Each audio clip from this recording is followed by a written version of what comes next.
అందరికీ ఈరోజు మినప వడ ఎలా చేసుకోవాలో చేసి చూపిస్తాను.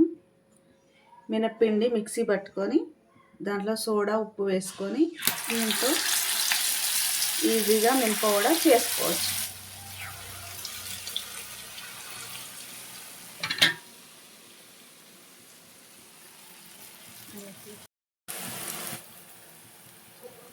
చేసుకోరాని వాళ్ళు కూడా చేసుకోవచ్చు.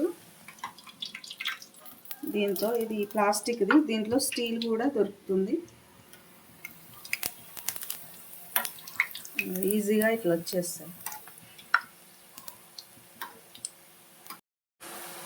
దీంట్లోకి పల్లి చట్నీ బాగుంటుంది, టమాటా చట్నీ కూడా బాగుంటుంది. పల్లి చట్నీ కూడా చేశాను. వడలు అవుతున్నాయి వేడి వేడిగా.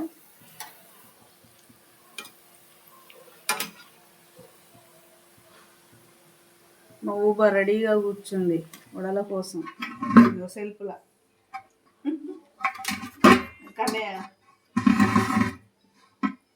క్రిస్పీగా వడలు రెడీ అయిపోయాయి.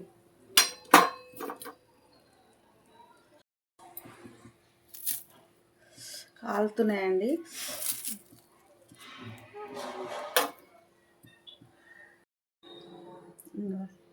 సెకండ్ సారి వేస్తున్నాను వడలు. చూడండి, ఈజీగా వచ్చేస్తాయి ఎవరికైనా.